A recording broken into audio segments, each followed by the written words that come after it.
Thanksgiving has a way of freezing moments in amber. You remember the smells, the sounds, the way a sentence lands and never really leaves. For me, it was the weight of a ceramic mug in my hands and the way everyone laughed just a second too long.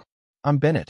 I'm 32, and this year my family handed me a used coffee mug for Thanksgiving and told me it was about managing expectations. I didn't snap back. I didn't leave early. I didn't even set the mug down right away. I just smiled, held it, and let the silence stretch longer than anyone was comfortable with. At the time, they thought that meant they'd won. I should probably explain how we got here, because this didn't come out of nowhere. In my family, I've always been this steady one, which sounds like a compliment until you realize it means dependable, quiet, and expected to absorb discomfort without complaint. My parents like to tell people I'm the calm middle child, the one who never caused trouble, the one who understood how things worked. My older sister, Lauren, is the loud success story. My younger brother, Evan, is the one who still needs help and gets it without having to ask. I'm the space in between, the one who fills in the gaps, the one who pays early, arrives on time, and doesn't make scenes. I didn't always notice it when I was younger. When you grow up in a house where jokes land in the same direction every time, you start to believe gravity just works that way. If something went wrong, it was assumed I could handle it. If something went right, it was celebrated elsewhere. When I got my first real job out of college, my dad nodded and said, "Good. Now you can take care of yourself." When Lauren bought a house with her husband a few years later, my parents threw a dinner and invited the whole extended family. They framed it as different milestones, different needs. I nodded along, because that's what I do. By the time Thanksgiving rolled around this year, the dynamic was well established. We were all gathering at my parents' house, the same one we've used for every major holiday for as long as I can remember. It's a nice place, not flashy, but solid. Big table, enough chairs, the kind of house that feels like it's always mid-conversation. Over the past few years, though, the house had quietly become something else to me. Not just a family home, but a responsibility. One I'd been helping carry in ways no one ever talked about out loud. I arrived early, like I usually do. I brought wine, a pie I'd baked the night before, and a calm attitude I'd practiced in the car. My mom hugged me and immediately handed me a list of things that needed doing. I took it without comment. Evan showed up 20 minutes later and went straight to the couch. Lauren arrived last, sweeping in with stories and energy and a new coat my mom complimented loudly. I noticed these things the way you notice weather. You don't argue with it. You just adjust. Dinner itself was loud and warm and familiar. There were jokes about old vacations, comments about how fast time goes, the usual dance around topics no one wants to step on. I contributed where I could, listened where it made sense, and let the hours pass. The tension didn't show itself until after we ate, when my mom clapped her hands and said it was time for a small gift exchange. Nothing big, she emphasized. Just something fun, something light. We gathered in the living room, passing around small bags and boxes. Evan got a new gadget and laughed, immediately asking how it worked. Lauren opened a scarf and held it up while everyone told her how perfect it was. My dad watched with a satisfied smile, the way he does when he thinks everything is going according to plan. Then my mom handed me a small box, lighter than I expected. Inside was a coffee mug. Not new, not even cleaned particularly well. It had a faded logo from a local diner and a small chip near the handle. For a second, I genuinely thought it was a mistake, that maybe the real gift was somewhere else. I looked up, confused, and that's when my sister laughed. Not cruelly, not loudly, but enough to draw attention. "It's a joke," she said, still smiling. "You know, managing expectations." My mom laughed too, quick and nervous. "We thought it was funny," she added. "You're always so practical." My dad chimed in, grinning. "Besides, you already have everything you need, right?" There it was. The line that always shows up eventually. I felt something tighten in my chest, not sharp, just heavy. I looked down at the mug again, turning it slightly in my hands. I could feel the chip with my thumb. I could smell old coffee. Everyone was watching me now, waiting for a reaction. A joke back. A laugh. Something to smooth it over so we could all move on. I thought about a dozen responses in the space of a breath. I could have said something light. I could have pointed out that it felt a little uneven. I could have asked why practical always seemed to mean afterthought. But I didn't. I smiled, nodded once, and said, "Thanks." The relief in the room was immediate. Conversations restarted. Someone turned on music. The moment passed, at least on the surface. I set the mug on the side table and sat back down, my hands empty, my face calm. Inside, though, something had shifted. Not broken. Shifted. Like a shelf settling after too much weight has been added slowly over time. As the evening went on, the jokes kept coming, subtle enough that no one would call them out. Clear enough that I couldn't pretend they weren't there. Comments about how I didn't need much. About how I was easy. About how it must be nice not to have expensive tastes. Each one landed softly but firmly, stacking up. I listened. I remembered. At one point, my dad started talking about bills. About how expensive everything has gotten. About how lucky they were to have things set up the way they are. He didn't look at me when he said it, but I felt the familiar pull of expectation. The unspoken assumption that if something needed covering, if something came up, I'd be there. I always had been.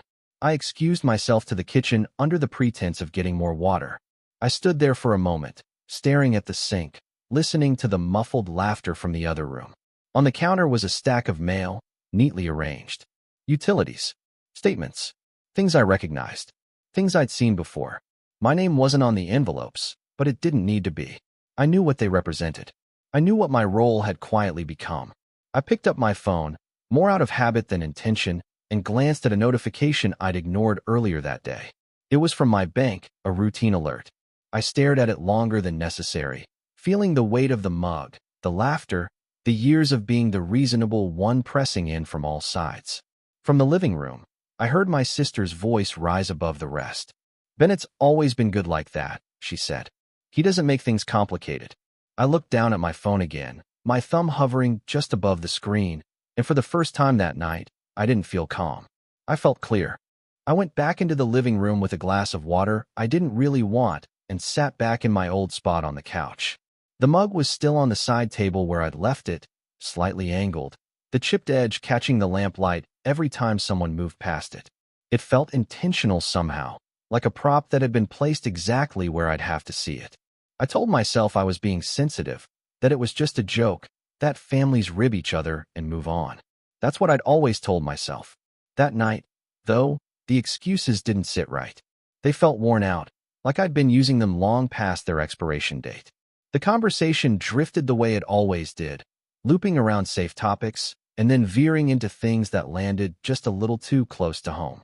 My mom asked Lauren about her upcoming vacation, the one they'd mentioned in passing earlier. Lauren launched into details, dates, hotels, how stressful it was to plan everything. My dad nodded along, offering advice, asking questions. Evan chimed in occasionally, mostly to joke about how he might tag along. No one asked what I had going on. No one ever really did. I was background noise, a constant hum everyone had grown used to. At one point, my mom turned to me with a smile that felt practiced. "You don't mind staying a bit later, do you?" she asked. "Your father's back isn't great tonight, and we'll need help cleaning up." There it was. The assumption, dressed up as a question. I nodded automatically, the word sure already forming before I'd even considered saying no. Lauren shot me a look that was half relief, half dismissal, like she'd just checked something off her mental list. Evan didn't even look up from his phone. As the night wore on, the comments got sharper, though still wrapped in humor. My dad made a joke about how I was the only one who knew how to handle money responsibly. My mom laughed and added that it was lucky I didn't have kids or a spouse to complicate things. Lauren chimed in with something about how independence suited me, how not everyone was cut out for big commitments. Each remark landed with that same familiar sting, the kind you feel more in hindsight than in the moment. I kept thinking about the bank notification, about the accounts I had access to, about the way certain payments always seemed to come out smoothly, without fuss, without discussion. It hadn't started as a big thing. Years ago, when my parents were going through a rough patch financially, they'd asked if I could help temporarily. I'd agreed without hesitation. It felt good to be needed, to be trusted. Over time, temporary had quietly turned into normal. My name was added to an account here, a bill there. I never questioned it. They were my parents. This was family. After dessert, while Lauren and Evan argued playfully over leftovers, my dad cleared his throat. The room quieted just enough for him to speak. "We've been meaning to talk about something," he said, glancing at my mom. She nodded, her expression serious now. I felt my shoulders tense. These conversations never led anywhere good. It's about the house, my mom said, folding her hands in her lap. We're thinking ahead. Planning. You know how important that is. Lauren perked up immediately, sitting straighter. Evan looked up from his phone, suddenly interested. I stayed still, my hands resting on my knees, my face neutral. My dad continued. We've been talking with a financial advisor. Just about options. Making sure everything's set up properly. That's smart, Lauren said quickly. Especially with how things are these days. My mom smiled at her, then looked back at me. You've been such a help over the years, she said. We really appreciate it. We don't say that enough. The compliment felt strange, out of place. My chest tightened again, that same heavy feeling. I waited. So, my dad said, drawing out the word. We've decided it makes the most sense to simplify things. Simplify how? I asked, my voice steady despite the way my pulse had picked up. My mom glanced at Lauren, then back at me. We're going to shift some things around, she said. Move certain responsibilities. Take some pressure off you. Lauren nodded enthusiastically. It's only fair, she said. You've already done so much. I almost laughed at that. Almost. Evan leaned forward. Does this mean I don't have to worry about bills anymore? He asked, half joking. My dad chuckled. Something like that. I looked from face to face, waiting for someone to say the part that actually involved me. No one did. What does this have to do with me? I asked finally. There was a pause. Not a long one, but long enough to feel deliberate. My mom took a breath. We're planning to consolidate the accounts, she said. It'll make things cleaner. Easier to manage. And I prompted. And we think it's best if Lauren takes a more active role, my dad said. Given everything. Her experience. Her future plans. Lauren smiled, a little too quickly. I've already talked to the advisor, she said. It all makes sense. I can handle it. The room felt suddenly smaller. Handle what exactly? I asked. My mom's tone softened, the way it does when she thinks she's cushioning a blow. The house expenses. The main account. We'll remove your name and transition things over. Remove my name. The words echoed, hollow and sharp, all at once. You're taking me off the account? I asked. It's not like that, my dad said immediately. You won't have to worry anymore. You can focus on yourself. After all, Lauren added lightly, you're not even living here. It makes sense. I stared at her, then at my parents. The mug on the side table felt miles away and painfully close at the same time. So let me get this straight, I said slowly. I've been helping cover expenses for years. Quietly. Without complaint. And now you're cutting me out. My mom frowned. That's not fair. We're not cutting you out. We're just adjusting. Adjusting in whose favor? I asked. Lauren's smile faltered for just a second. Why are you making this a big deal? She said. It's not like you're losing anything. That did it.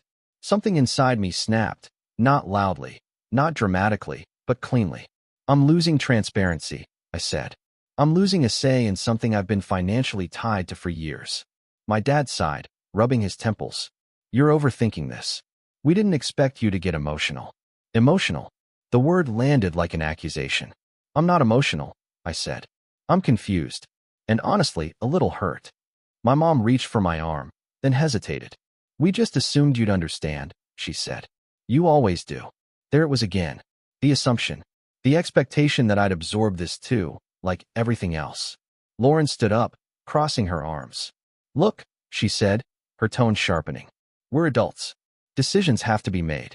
You've always been good at stepping back when needed. I looked at her, really looked at her, and saw something I hadn't wanted to see before. Not gratitude. Not respect. Entitlement. And what about the money I've already put in? I asked quietly. The room went still. Evan shifted uncomfortably. My parents exchanged a look. That was family help, my dad said after a moment. You didn't expect repayment, did you? I opened my mouth, then closed it. The answer was yes. Not in the sense of a check or a formal agreement, but in fairness. In acknowledgement. In being treated like a partner instead of a resource. Lauren laughed, a short, incredulous sound. Come on, she said. You can't seriously be upset about this. You make good money. You'll be fine. I felt something cold settle in my stomach. So that's it. I asked. I help. I contribute. I stay quiet. And when it's convenient, I'm disposable. No one said that. My mom said quickly. You didn't have to, I replied. The conversation spiraled from there. Voices rose. Old grievances surfaced. Lauren accused me of being selfish. My dad accused me of creating tension on a holiday. My mom kept asking why I couldn't just let things go. Evan tried to joke his way out of the discomfort and failed. Through it all, one thing became painfully clear. They had already made their decision. This conversation wasn't about including me. It was about informing me. Eventually, my dad stood up, his voice firm. "This is happening," he said. "We thought you'd take it better, but we're not changing our minds." Lauren nodded. "You'll thank us later," she said. I looked around the room, at the people who were supposed to be my family, at the house I'd helped keep afloat, at the mug still sitting there like a quiet insult. I felt tired in a way that sleep wouldn't fix. "Fine," I said finally. "If that's how you want to handle it." The relief was immediate, almost palpable. My mom smiled. Lauren relaxed. My dad nodded, satisfied. No one noticed when I stood up and walked toward the hallway. No one followed when I picked up my coat. As I reached the door, I heard Lauren's voice behind me, sharp and dismissive. "See," she said. "I told you he'd get over it." I paused with my hand on the doorknob, the words sinking in deeper than anything else that night. I didn't turn around. I didn't argue. I just stepped outside into the cold air, my phone buzzing softly in my pocket, and for the first time, I knew exactly what I was going to do next. I didn't drive home right away. I sat in my car with the engine off, hands resting on the steering wheel, watching my breath fog the windshield. The house behind me glowed warm and yellow, laughter spilling out every time the door opened. It struck me how easily the night continued without me, how little space my absence seemed to take up. That realization hurt more than the argument itself. It wasn't anger that followed me into the dark. It was clarity, heavy and quiet. The days after Thanksgiving blurred together in a way I'm still embarrassed to admit. I went through the motions at work, answered emails, sat in meetings, nodded at the right times. On paper, nothing was wrong. I had a stable job, a decent apartment, a routine I'd built carefully over years. But something fundamental had shifted. Every time my phone buzzed, my chest tightened. I kept expecting another message from my parents, maybe an attempt to smooth things over or clarify. Nothing came. Silence, apparently, was their preferred resolution. At night, I replayed the conversation over and over, hearing different lines more clearly each time. "We assumed you'd understand. You'll be fine. Family help." Those words took on new meanings when I stopped cushioning them with excuses. I realized how much of my identity had been wrapped up in being the reasonable one, the fixer, the backup plan. Without that role, I felt oddly hollow, like I'd been fired from a job I never applied for. About a week later, the bank notification came again. Another routine alert, another reminder of an account I'd been quietly tied to for years. This time, instead of ignoring it, I opened the app and stared at the numbers. I traced the history back further than I ever had before. Payments, transfers, patterns. The truth sat there plainly, undeniable once I stopped looking away. I wasn't just helping occasionally. I'd been a silent pillar, holding up something that no longer wanted to acknowledge me. That was the night I hit what I can only describe as my personal bottom. Not dramatic, not cinematic, just a long, steady realization that if I kept going the way I had been, nothing would change. I'd stay useful, invisible, and eventually resentful enough to recognize myself in the mirror. I closed the app, set my phone down, and sat in the dark until the feeling passed from sharp pain into something more manageable. Resolve, maybe, or exhaustion that had finally turned into honesty. The next morning, I called in sick to work. Not because I was ill, but because I needed a day without expectations. I made coffee, stared out the window, and let myself feel everything I'd been avoiding. The disappointment, the anger, the grief over a family dynamic I'd spent years defending to myself and others. It wasn't quick or neat. It came in waves, sometimes knocking the breath out of me, sometimes fading into a dull ache. When it finally settled, I did something small but significant. I made a list, not of grievances or plans, just facts. What I was responsible for, what I actually wanted, what I could control. Seeing it written down stripped away the emotional noise. It reminded me that while I couldn't change my family, I could change my participation. I started pulling back quietly. No announcements, no confrontations. When my mom texted asking if I could look into something for her, I replied hours later instead of immediately. When Evan asked about borrowing money for something vague, I said I couldn't swing it right now. Each time, my heart raced. waiting for backlash that didn't come. It was almost unsettling how easily they adjusted when I stopped filling the gaps. At work, something unexpected happened. With the emotional bandwidth I'd freed up, I started paying more attention. I volunteered for a project I'd normally shy away from. I spoke up in meetings instead of deferring. My manager noticed. A colleague pulled me aside one afternoon and said, "You seem different lately. More confident." I laughed it off at the time, but the comment stuck with me. Confidence wasn't something I'd ever associated with myself. Reliability, yes. Competence, sure. Confidence felt like a luxury reserved for other people. I began to invest in myself in small, practical ways. I signed up for a course I'd been putting off. I reorganized my finances with an honesty I'd never applied before. I even started seeing a therapist, something I'd always told myself I didn't need. In those sessions, I learned how deeply ingrained my role had been, how early I'd learned that being needed was safer than being seen. Naming it didn't fix everything, but it gave me language. And language, I found, has power. My family noticed the change before I did. Lauren made a comment during a group chat about how I'd been hard to reach lately.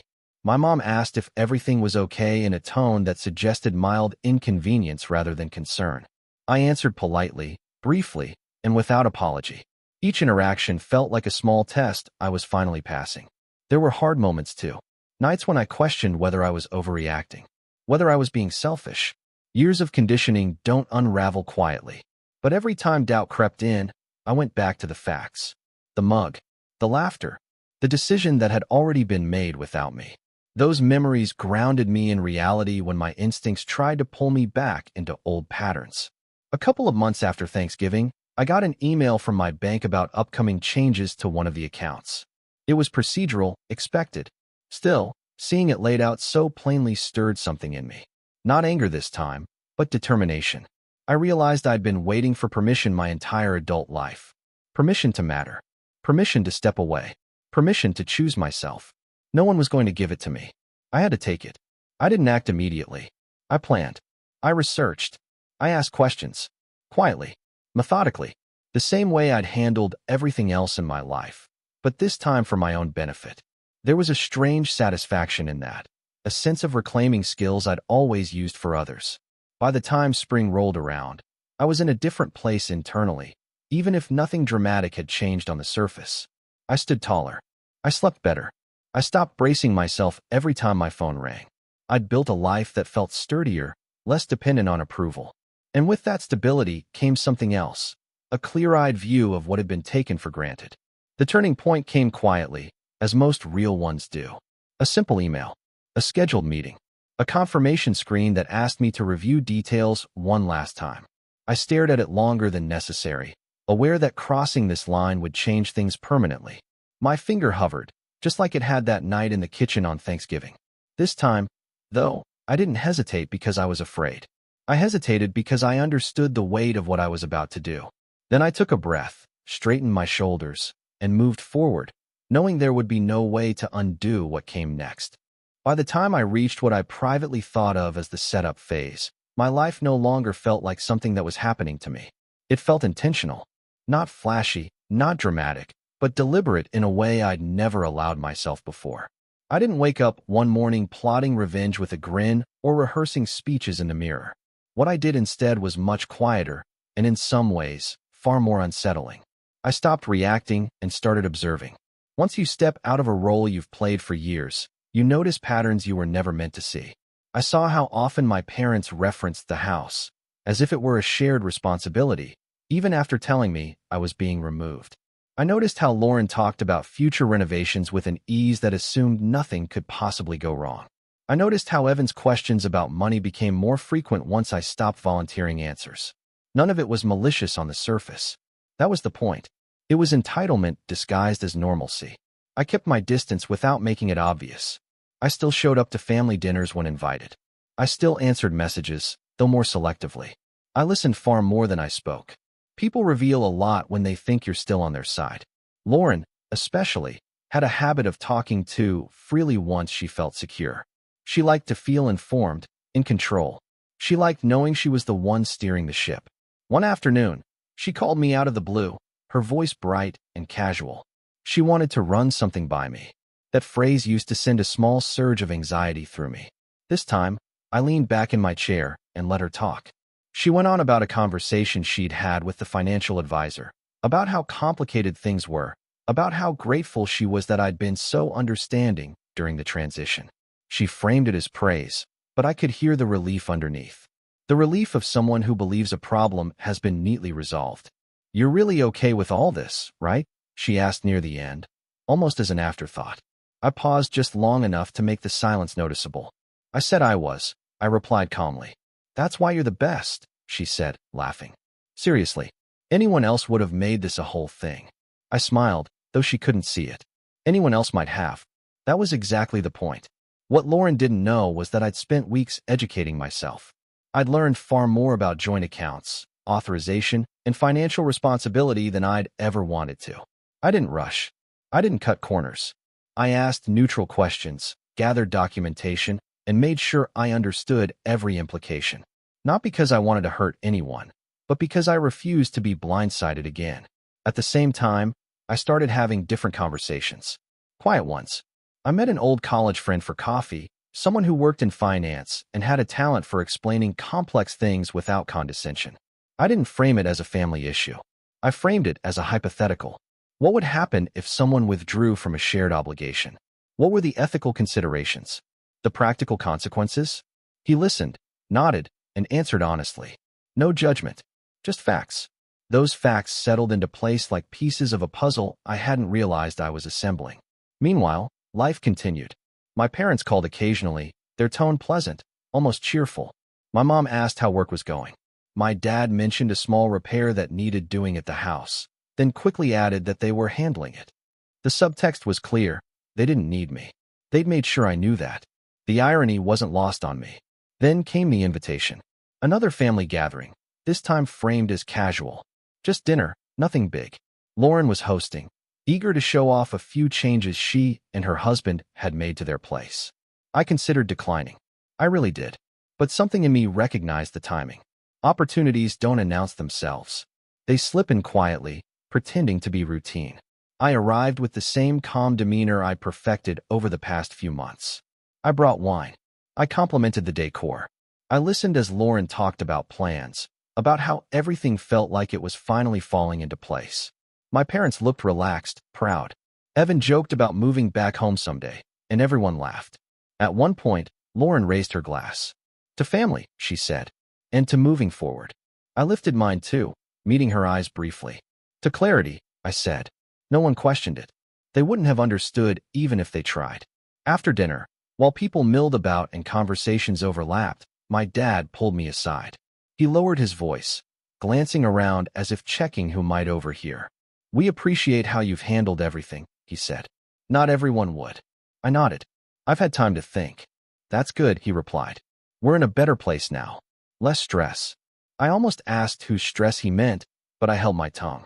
Instead, I let him talk. About retirement plans.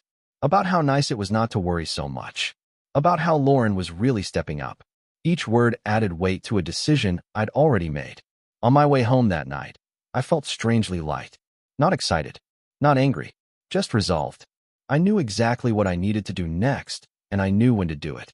Timing mattered. It always had. The following weeks were a study in patience. I waited. I watched. I let small assumptions stack up on their side. Lauren mentioned upcoming payments casually in a group chat, confident they were covered. My mom forwarded a utility notice to the wrong person and laughed it off when I pointed it out. "Old habits," she said. "Old habits die hard, especially when no one has told you they're about to stop." I scheduled what needed scheduling. I confirmed what needed confirming. I reread documents late at night, not out of fear but out of respect for the gravity of what I was about to do. This wasn't a tantrum. It wasn't impulsive. It was a boundary, drawn firmly and without apology. The night before everything was set to change, I took the mug out of the back of my cabinet. I'd brought it home that Thanksgiving and shoved it somewhere out of sight, telling myself I'd throw it away eventually. I turned it in my hands, tracing the chip with my thumb, just like before. It looked smaller now, less significant. I set it on the counter and poured myself a cup of coffee in one of my own mugs, solid and unremarkable and entirely mine. I checked my phone one last time before bed.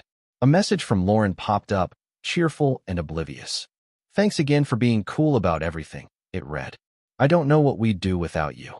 I stared at the screen for a long moment, then set the phone face down on the table. Outside, the city hummed quietly, unaware of the shift that was about to ripple outward. I lay awake longer than usual, not because I was anxious, but because I was ready. By morning, the opportunity I'd been waiting for would finally arrive, and with it, the chance to stop being the safety net everyone assumed would always be there. The morning everything changed started like any other. I woke up early, made coffee, and sat at my kitchen table while the sun crept in through the blinds. No dramatic music, no racing heart, just a steady calm that told me I was finally acting from a place of self-respect instead of resentment.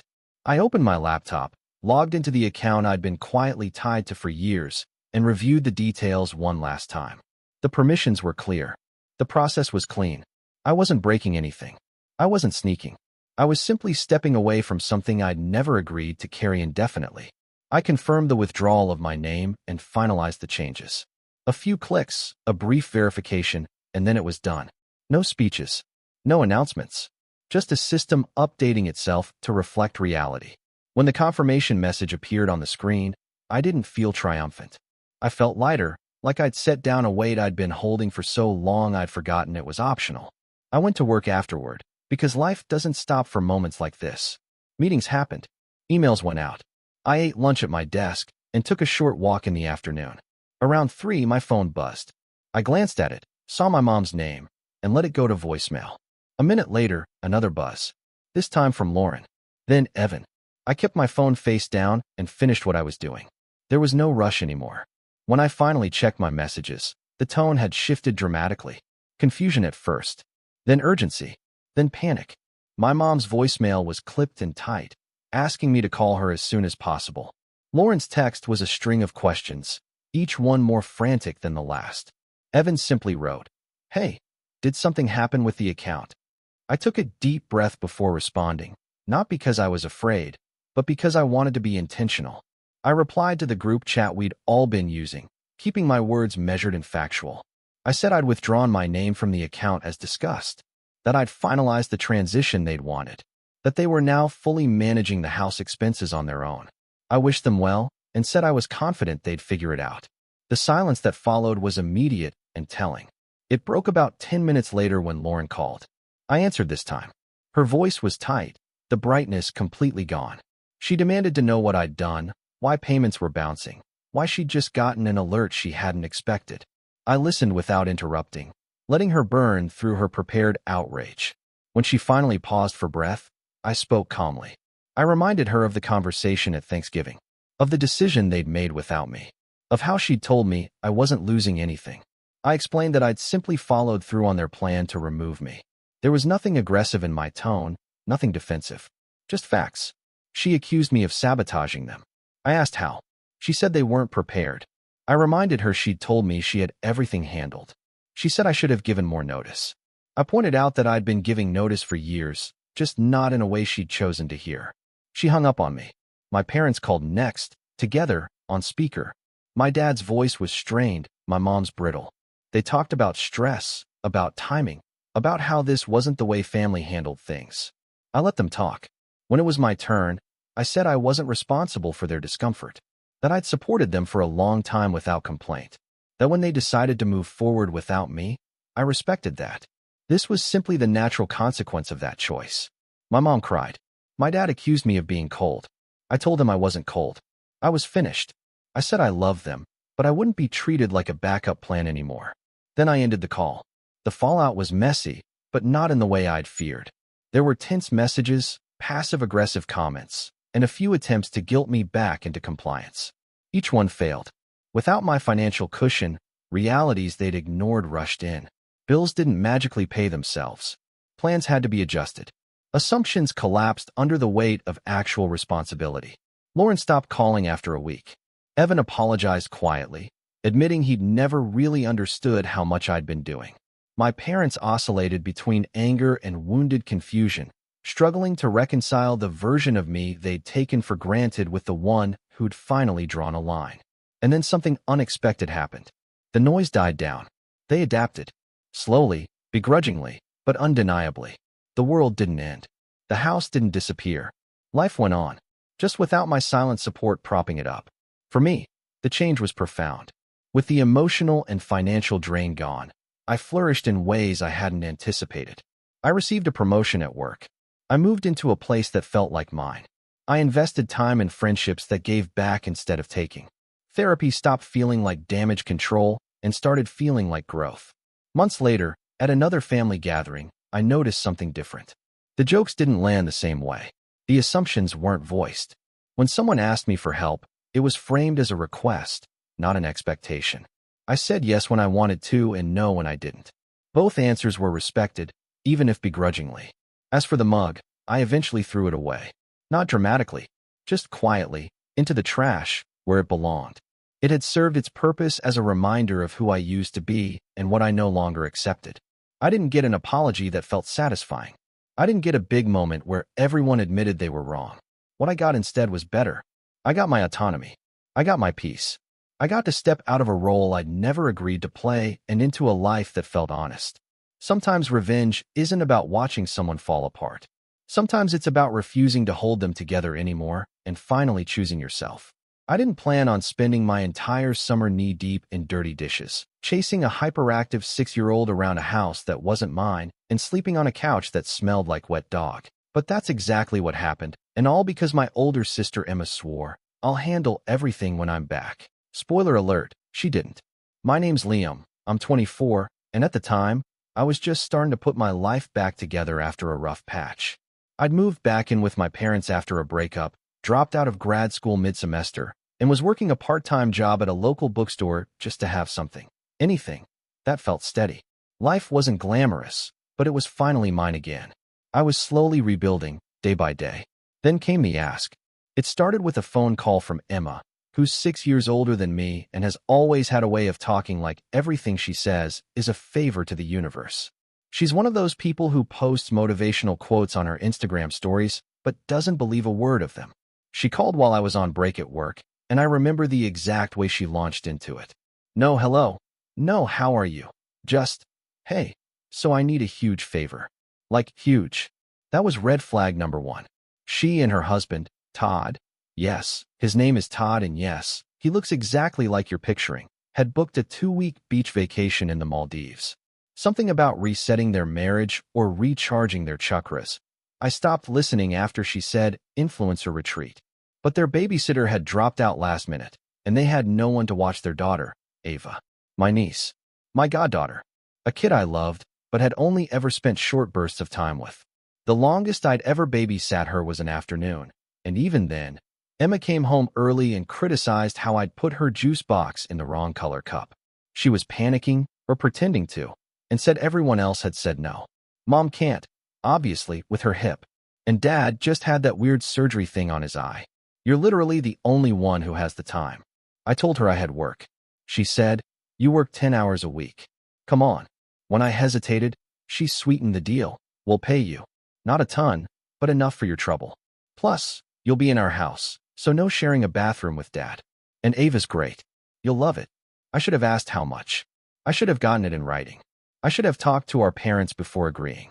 But instead, I said yes, because despite all her flaws, Emma has always had this gravitational pull. You say no, and she makes you feel like you've committed a crime against family loyalty. So 2 days later, I packed a duffel bag and moved into their suburban home. Big, beige, filled with fake plants and abstract wall art that looked expensive but empty. Todd and Emma left early the next morning, handing me a 2-page guide for Ava. It was a mess of contradictions. No sugar after 7 p.m., but there were gummy bears in every cupboard. Screen time limited to 30 minutes, but the kid had a tablet with no passcode and YouTube unrestricted. The bedtime routine was 3 paragraphs of vague instructions like, she'll tell you what to do, and make it fun but firm. Great. By the second day, I knew I was in over my head. Ava was sweet, but she was also clever in that chaotic, manipulative way kids can be when they know the adults aren't on the same page. She asked for ice cream at 9 a.m., and when I said no, she said, but Mommy lets me. Then she threw a puzzle piece at the dog. Later that afternoon, she somehow got syrup on the ceiling. I don't even know how that's physically possible. I texted Emma a picture and just got back a heart emoji, and LOL, she's a wild one. The next few days were a blur of messes, tantrums, and confusion. I tried calling Emma a few times, usually when I wasn't sure if Ava was supposed to take her allergy meds before or after lunch, or when the AC started making this low humming noise that sounded like it was ready to explode. But I'd get her voicemail or a single-word response like, later, or it's fine. Meanwhile, her Instagram was a highlight reel of paradise: coconut drinks, sunrises, yoga poses on paddleboards. One photo was captioned, "Sometimes you just have to let go and trust the universe." I was tempted to comment, "Trust the universe to pay me for this nightmare, too?" But I didn't. It wasn't until the 5th day that I realized she hadn't even told Mom and Dad I was the one watching Ava. They thought she'd hired a professional. When I brought it up during our weekly family call, mostly to ask if Mom remembered whether Ava was allergic to almonds or just picky, she blinked in surprise. "Wait, you're there with her?" Mom asked, her voice rising. "Yes? You didn't know?" "No. Emma said she had a sitter. She didn't mention you." There was a pause. Then Mom gave this dismissive sigh. "Well, she probably didn't want to bother you with it. I'm literally living in their house. She just wanted this trip to go well," Mom said. "Don't ruin it for her, Liam. She's been so stressed lately." I stared at the screen, wondering if I'd misheard. "I'm not trying to ruin anything," I said. "I'm asking if her daughter is allergic to almonds." Mom didn't answer right away.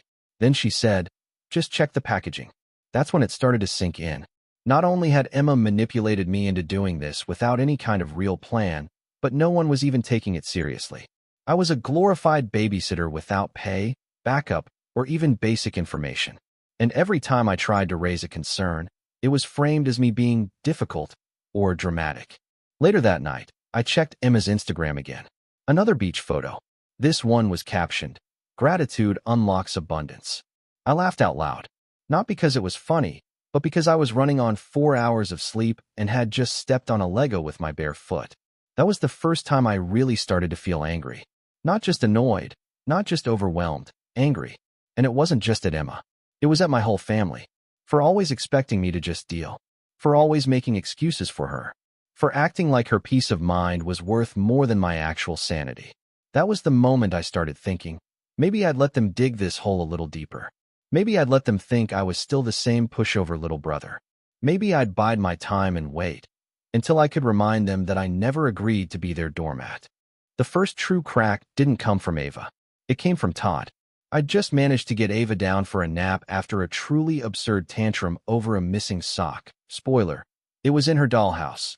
How it got there is a mystery I will never solve. I was finally about to reheat a sad plate of leftover spaghetti for lunch when Todd's name lit up my phone screen. I was surprised. He hadn't contacted me once since they'd left. "Hey, Liam," he started, all fake warmth and condescension. "Just checking in. Everything good on your end?" I said it was manageable. That Ava missed them. That the AC had been making weird noises. He muttered. "Okay, cool. So listen, Emma and I were talking, and we're thinking of extending the trip another week." I blinked. "What?" "Yeah, it's just been so good for our mental health, you know? And we found this all-inclusive resort in Sri Lanka. Dirt cheap if you book on the app. But I have a job." I told Emma I could do 2 weeks. "That's it." He chuckled, like I'd said something adorable. "Come on, man. You work in a bookstore. It's not like you're managing a hedge fund. Just call in. I'm already doing you a favor." I didn't agree to 3 weeks. His voice hardened slightly. "Well, Emma said you'd be cool with it. She told me you were loving it over there." I didn't answer right away, because I wasn't sure what was worse, that Emma was lying to him about me, or that he didn't even question it. He was just steamrolling ahead with this idea that their trip mattered more than my life. "I'm not staying an extra week," I said finally. "You two need to figure something else out." That's when he got cold. Like switch flipped cold. "Look, your family. And Emma's under enough stress as it is. Don't dump more on her just because you're having a bad week." Then he hung up. I stood in their kitchen, staring at the now-cold spaghetti, heart pounding. That was the moment something shifted inside me. Not just irritation or resentment, but the real, ugly truth. They never saw me as an adult. Not as someone with a life or boundaries or needs. Just a backup plan. A placeholder. A means to their sun-drenched, influencer-perfect end. Over the next few days, things spiraled. Emma stopped responding to my texts entirely. When I sent a picture of a rash Ava had developed on her arm, asking if she had any known allergies, she just replied, "Ask Mom." I did, and Mom said, "Try some aloe." When I told Mom about Todd's call, about the plan to extend the trip, she didn't even pretend to be surprised. "Oh, they deserve a break, honey. You know how hard they've been working." I nearly dropped the phone. I work too. I didn't plan to spend 3 weeks parenting someone else's child. "You're so good with her," she said breezily, like that was supposed to make me feel better. "And it's not like you're paying rent. Be a team player. Be a team player." The phrase stuck to my ribs like bad peanut butter. That's what it always came back to. Whenever Emma needed something, money, a place to crash, someone to lie to a boyfriend for her, my parents would say she's family, she's stressed, she's going through a lot. But when I asked for anything, even basic respect or time to recover from a breakup, I was told to stop sulking or be the strong one. I started noticing how deeply the favoritism ran. How Mom would send long messages to Emma praising her wellness journey, while forgetting my birthday until the last minute. How Emma still had her bedroom at the house fully intact, shrine-like, while my stuff had been boxed up the second I left for college. How Dad had once laughed about Todd finally making a man out of me because I'd helped him build a deck one summer, and then let Emma leave halfway through because she doesn't like bugs. I'd spent years brushing it off, telling myself I was imagining things, that I was just bitter. But now I was angry, and I was tired of pretending otherwise. The final straw came a few days before they were originally supposed to return. I woke up to a message from Emma. Not a call, not even a voice memo, just a screenshot of a flight itinerary. The new return date was 11 days later than planned. No explanation, no apology, just a "thanks for being amazing" text underneath it. I stared at it for a long time. Then I put my phone down and walked outside to sit on their patio. The sun was out. The neighbor's sprinklers were hissing in the background. I could hear Ava talking to her stuffed animals through the screen door. It should have been peaceful, but I felt like I was drowning in slow motion. When I told Ava the new plan, that Mommy and Daddy were staying away longer, she didn't cry. She just nodded and said, "Okay, can I have pancakes?" That night, while she was asleep, I finally did something I hadn't done since they left. I went into their bedroom. I felt weird about it at first, like I was snooping. But the second I stepped inside, I was hit by the smell of expensive candles and coconut lotion. The room looked like a hotel suite. Pristine, curated, nothing out of place. I wasn't looking for dirt. I wasn't even sure what I was looking for. I think I just wanted to feel like I had some control, like I wasn't invisible, like I existed in their little world of white duvets and minimalist furniture. That's when I saw the envelope. It was sitting on Emma's vanity, half tucked under a makeup bag, addressed to her, in my mom's handwriting. I shouldn't have opened it, but I did. Inside was a card and a check, a $2,500 check. The note said, "Just a little something to enjoy your trip. You deserve it after the year you've had. We're so proud of you. Don't worry about anything back home. Liam's got it handled." I reread that last line 5 times. They paid Emma, paid her to go on vacation, paid her to ditch her responsibilities, paid her to make me clean up her messes. The next morning, I called Mom. My voice was calm, too calm. "I found the check," I said. She hesitated. "What check?" "From you. To Emma. For the trip." "Oh," she said slowly. "Well, it's not what you think. It's not. We just wanted her to have a break, Liam. You know how hard things have been with her and Todd. You paid her to go, and you let me think I was doing this as a favor. She's your sister," she said, "and you've always been so independent. Strong. You can handle this." She needed it more. That was the moment something in me went cold. I wasn't strong. I was used. Used because I never yelled. Because I didn't throw fits. Because I cleaned up after myself and didn't expect anything. Because I swallowed my pride and did what needed to be done. And that's when the idea hit me. Quiet. Simple. Heavy like a thundercloud. If they wanted me to handle it, I would. I'd handle everything. Just not the way they expected. But I didn't say anything right then. I just said, "Got it. Thanks for clarifying." Then I hung up. I turned off my phone. I sat down at the kitchen table and opened my laptop. And I started planning. I didn't know exactly how yet, but I knew this. When they came back, their perfect little world wouldn't be waiting for them. Because I was done being the backup plan.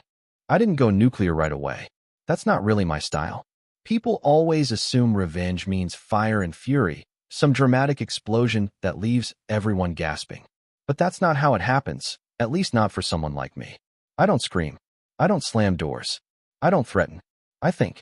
I plan. I wait. And in the meantime, I make sure the people who push me there think everything is still going exactly according to their plan. But if you told me I'd be plotting revenge against my own family while microwaving dinosaur nuggets for a 6-year-old and scrubbing yogurt out of a shag rug, I probably would have laughed.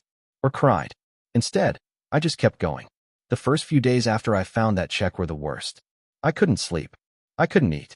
I kept replaying every conversation with my mom and Emma, every passive-aggressive comment, every moment where I'd been expected to be the strong one. All that time I'd spent trying to be helpful, trying to earn some kind of recognition or appreciation, and this whole time they'd been paying Emma to avoid responsibility while dumping all of hers onto me. I remember standing in their spotless kitchen at midnight, looking out at the moonlit lawn, thinking, this is what hitting bottom feels like. Not dramatic, not loud, just empty, like I'd finally run out of gas after years of pretending I didn't mind being the spare tire. But even rock bottom has a floor. And once I hit it, something shifted. I stopped trying to do everything perfectly. If Ava wanted pancakes for dinner, she got pancakes. If she wanted to wear a princess dress to the grocery store, fine. I wasn't about to kill myself trying to live up to a set of expectations Emma herself had never followed. And the more I let go of their fake standards, the more I started to feel okay. I began waking up a little earlier, just to have 15 minutes to myself before Ava got up. I'd sit on their patio with a cup of instant coffee and an old journal I found in one of my unpacked boxes. I started writing again, nothing fancy, just thoughts, memories, moments that used to haunt me.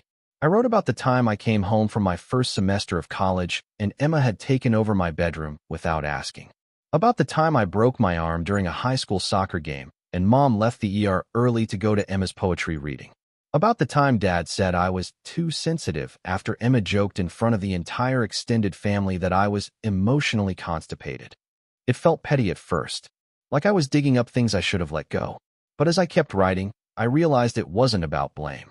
It was about acknowledgement, about finally admitting, to myself, at least, that those moments had hurt, that they had shaped me, and that I wasn't crazy for remembering them. I didn't stop caring about Ava. She was still a sweet kid, caught in the middle of her parents' dysfunction. But I stopped treating my caretaking like a performance review. I stopped texting Emma updates. I stopped calling Mom for backup. I handled things how I wanted to handle them. One night, Ava had a nightmare and crawled into bed with me on the couch. She wrapped her arms around me and mumbled, "I like when you're here." That cracked me open a little. Because even if I was invisible to the adults in my life, I mattered to her. She didn't care about the politics. She just wanted someone to make her feel safe. And for once, that felt like enough. That week, I started taking steps to reclaim the pieces of my life I'd put on pause. First, I called my boss at the bookstore and explained everything. I expected him to be annoyed that I'd ghosted on my shifts. Instead, he said, "Man, that sucks. Want your hours back next week." I nearly cried. Then, I pulled up the draft of a grad school application I'd abandoned 6 months earlier. I'd always wanted to get my MFA in creative writing, but after the breakup and everything with my family, I convinced myself I wasn't good enough, that I didn't have the voice or the guts or the right to take up that kind of space. But now, I figured if Emma could make a living posting filtered photos of cocktails and calling it content, I could at least try. So I finished the application, updated my writing samples, sent it in. I also started going through my finances. I hadn't been paid a dime for babysitting, and I knew better than to expect any. But I realized Emma had left her Amazon account logged in on the house tablet. I didn't do anything drastic. I just made a little cart. Diapers, baby wipes, children's Tylenol, snacks, stuff Ava actually needed. I let it sit there, knowing Emma would get the email receipt eventually. A small, silent reminder that someone else was doing her job. It wasn't revenge. Not really. Not yet. But it was a start. And with each little act of reclamation, each step I took to remind myself that I wasn't just a tool in someone else's life, I felt stronger, sharper, more awake. I also started saving screenshots. Every message from Emma that minimized what I was doing. Every time she brushed off Ava's needs. Every time Todd made some smug comment about how easy my life was. I wasn't sure yet what I'd do with them, but I knew better than to trust my memory alone. And part of me, some deep, icy part, knew the day would come when I'd need proof. But the real turning point came 2 days before they were scheduled to return. I'd just finished putting Ava to bed when the doorbell rang. I wasn't expecting anyone, and for a second, I panicked, thinking maybe something had happened. But when I opened the door, there stood my dad, holding a Tupperware container. "Thought I'd bring you some chili," he said casually, like we were in a sitcom and not a slow-moving emotional landslide. He came inside like it was the most natural thing in the world. I followed him into the kitchen, watching as he unpacked the food and made himself comfortable. "You doing okay here?" he asked, popping the lid off a container. I hesitated. "Not really." He looked up. "Emma says you're overreacting. That you've been moody." Of course she did. I didn't respond right away. I just poured myself a glass of water and sat down across from him.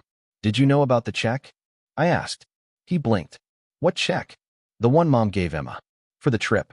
His mouth tightened. "She mentioned something. It wasn't a big deal." "It is to me." He sighed, like I was being difficult. "You're making this more dramatic than it needs to be." "No," I said. "I'm finally telling the truth." He didn't say anything for a while, just stirred his chili. Then, almost offhandedly, he said, "You know, your sister's always needed more support. You've always been the independent one." I laughed, not because it was funny, but because it was so perfectly absurd. "You mean I was quieter, easier, less of a hassle, so you didn't bother?" "That's not fair, isn't it?" He didn't respond. He just kept eating. When he finally left, he patted my shoulder like we were teammates and said, "Try not to take things so personally. Family's messy." But it wasn't messy. It was deliberate. They'd made choices, over and over again, to put Emma's comfort above my well-being. And now that I was finally saying it out loud, they were acting like I was the problem. That night, I didn't sleep. I didn't circle a date on the calendar or set a countdown on my phone, but I knew exactly when they were coming home. Sunday, 3:45 p.m. Emma had sent a message a few days earlier. "We land around noon, but we're driving straight from the airport, so should be back mid-afternoon. Can't wait to see our little princess." No mention of me. No thanks again. No acknowledgement of the fact that I'd been raising her child for almost 3 weeks. Just that emoji-laced chirp about their return, as if they were coming back from a casual Target run and not a multi-thousand-dollar spiritual cleanse across 3 countries. But that was fine, because I wasn't just waiting. I was preparing. Once I passed through the phase of pure disbelief, then into the slump of quiet rage and eventual mental rebuilding, I realized I had 2 options. I could walk away bitter and exhausted, or I could use this. I could make it count. And the first thing I needed was clarity. So I got to work. It started with documentation.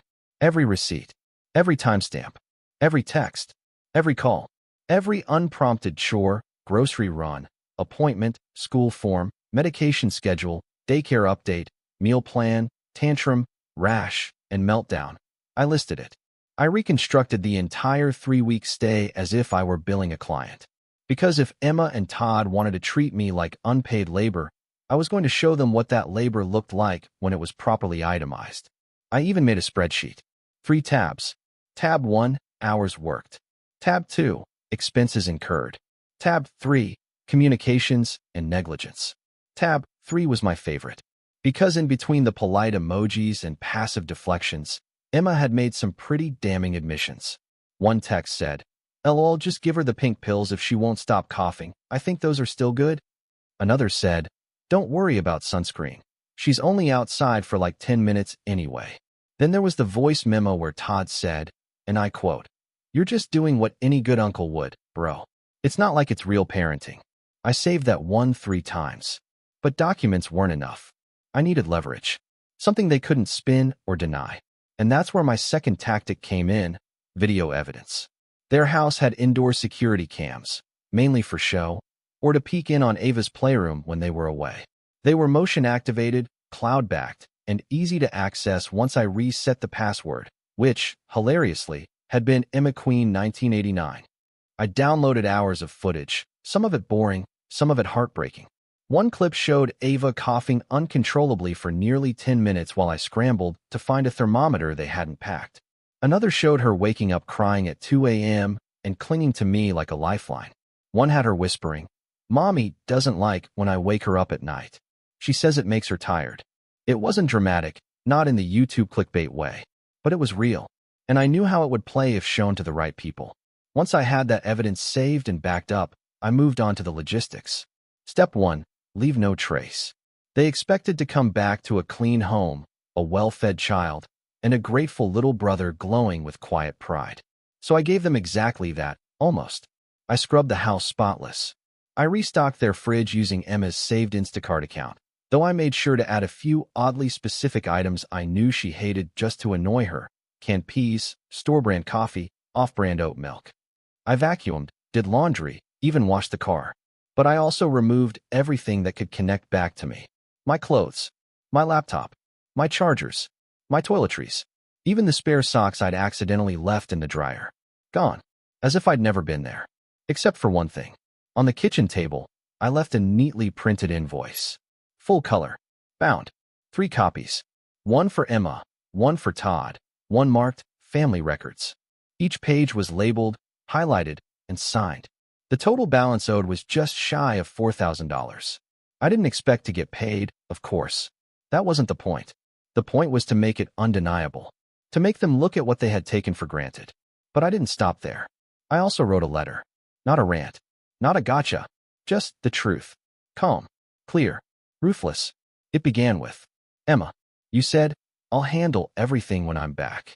So I did my part. I handled it. All of it. And now that you're back, it's your turn." Then I detailed everything I'd done. Every decision I'd made. Every time I had to guess what medication was safe or call mom because Ava was running a fever. Every time I begged for clarity and got emojis instead. And at the end, I wrote, "I'm not angry anymore. I'm just done. This isn't about being dramatic. It's about respect. And you lost mine. So this is the last favor I'll ever do for you. Don't call me. Don't text me. If you want to pay the invoice, great. If not, I still have the files. All of them. Hope your chakras are realigned. I'll be realigning my boundaries." Then I signed it. No flair. Just, Liam.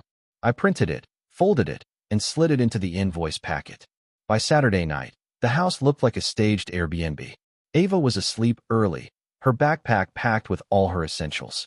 I'd already coordinated with a neighbor, Mrs. Callahan, one of those sharp-eyed older women who always seems to know everything going on in the neighborhood. I told her I'd be leaving Sunday morning and that Ava's parents would be back in the afternoon. She just smiled and said, "About time someone taught them a lesson." I didn't even ask how much she knew. Somehow she always knew. Sunday morning, I made Ava pancakes one last time. She asked if Mommy and Daddy were bringing her gifts. I said probably. Then she asked if I was staying. I told her no, but that she could call me anytime. She nodded, like she understood more than I gave her credit for. At 1:30 p.m., I hugged her goodbye, left a sticky note on her bedroom door saying, "Welcome home, Ava," and walked out. I didn't wait around to see what happened. I didn't need to, because I already had my next move lined up. Earlier that week, I'd contacted a former editor I knew, someone who ran a mid-sized parenting and lifestyle blog. I pitched an anonymous exposé, The Unpaid Babysitter, how my sister and her husband left me with their kid and went on a spiritual vacation. She said, "Can you back it up?" I said, "I have spreadsheets. I have receipts. I have video." She said, "Then let's talk." We hadn't published anything yet. I didn't want to scorch the earth just yet. But knowing that I had that bullet in my back pocket, that I had something that could punch through the Instagram perfect lie they were living, that gave me peace. When I left their house that Sunday afternoon, I didn't look back. Not at the front steps, not at the living room window, not at the pale blue door that Ava had once insisted we decorate with sidewalk chalk.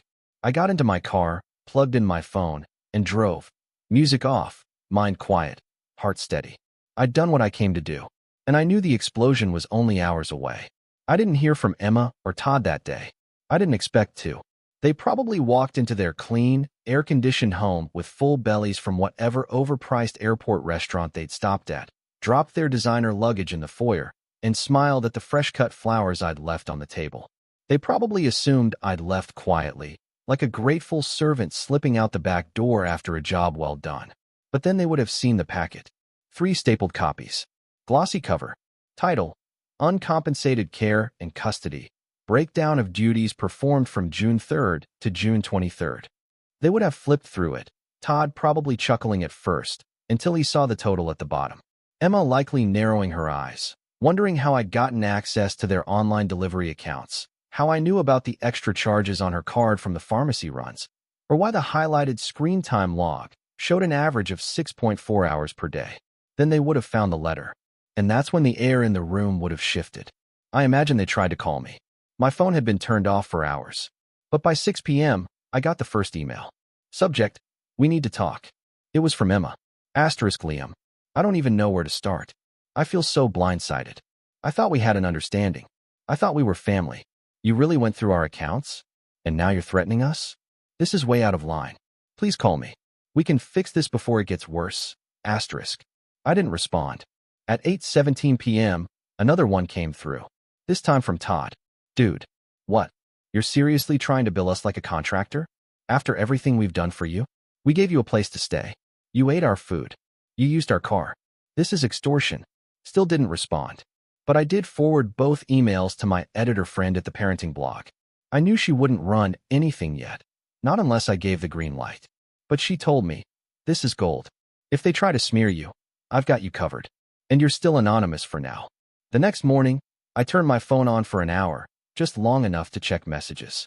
13 missed calls. 8 voicemails. For increasingly unhinged texts from Emma. One from Mom that just said, Liam, please, let's talk before this becomes a bigger mess than it already is. Funny how they only started caring about mess when it threatened them. But I wasn't finished. Because I still had the card. The check from my mom to Emma. I'd taken a high-res photo of it before I left, along with the envelope it came in. And even though Mom had said it wasn't a big deal, I wanted her to understand exactly what it looked like. So I sent her one email. Just one. Subject line: you paid her to leave. Then asked me to be grateful. Mom, I know you think I'm being overdramatic, that I'm making a scene, but I want you to read that subject line a few times. Let it sit. You gave Emma a check for $2,500 so she could go on vacation. Then you told me I should be a team player for taking care of her child unpaid, unsupported, and unacknowledged. I wasn't the problem. I was the solution you never bothered to thank. I don't need an apology. I just need you to understand that you will never put me in this position again. And if you try to guilt me into silence, I promise, I'm prepared to make sure the world knows exactly how your family works. Asterisk. I signed it the same way as the letter. Liam. No response. 2 days passed. Then 3. And then it started. Emma posted a story on Instagram. Just a blurry photo of a latte and a caption. Some people will exploit family for attention. Stay strong. Stay graceful. Protect your peace. No names. But I knew. Oh, I knew. A few hours later, she posted a grid photo of her and Ava on the beach, backdated to look like it had been posted during the trip. The caption was so drenched in passive-aggressive, faux spiritual nonsense it made my teeth hurt. We're all doing our best. Some people will never understand the sacrifices we make. I choose love. I choose light. I choose to forgive those who try to dim it. But then, something changed. People started commenting things like, didn't you leave your kid with your brother for 3 weeks and ghost him? You didn't mention the part where you didn't pay your babysitter. There's a thread going around Twitter about you. Just saying. Because while I'd stayed quiet publicly, someone else hadn't. Turns out, Mrs. Callahan, yes, that Mrs. Callahan, was a moderator on a Facebook group for local parents, and she'd seen everything. The drop-offs, the panic, the late-night fever runs, the early morning walks I took with Ava so she wouldn't wake up crying from nightmares. And she'd had enough. She made a post. No names at first. Just, to the Instagram mom who left her kid with a relative for 3 weeks, lied about having a babysitter, and came home to a neatly printed invoice. You owe more than money. You owe gratitude. And maybe a little self-reflection. It got traction. Then someone, probably one of Emma's high school friends, who always secretly hated her, connected the dots and reposted Emma's beach pics alongside the invoice cover page I'd accidentally left visible in a group text. And suddenly it was everywhere. I wasn't trending, but in our town? Oh yeah, she was. Her DMs exploded. Her follower count dropped. Local influencers quietly unfollowed. Brands she'd worked with before suddenly paused collaborations. Even Todd's gym buddy commented, dude, this you? Under one of his old posts. I didn't say a word. Then, 2 weeks later, I got the envelope. No note. No return address. Just a check. For $1,000 even. Made out to me. Signed by Emma. It wasn't guilt. It was damage control. And I deposited it the next day. I used part of it to pay off the last of my credit card debt. The rest, I put toward my MFA deposit. I got into the program. I start next semester. Ava called me once from her mom's phone. She whispered, "I miss you."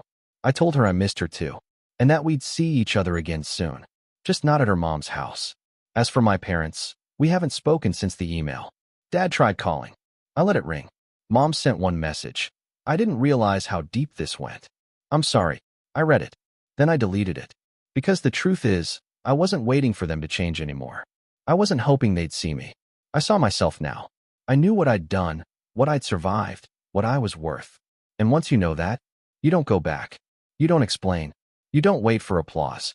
You just leave the mess exactly where they made it and walk away clean.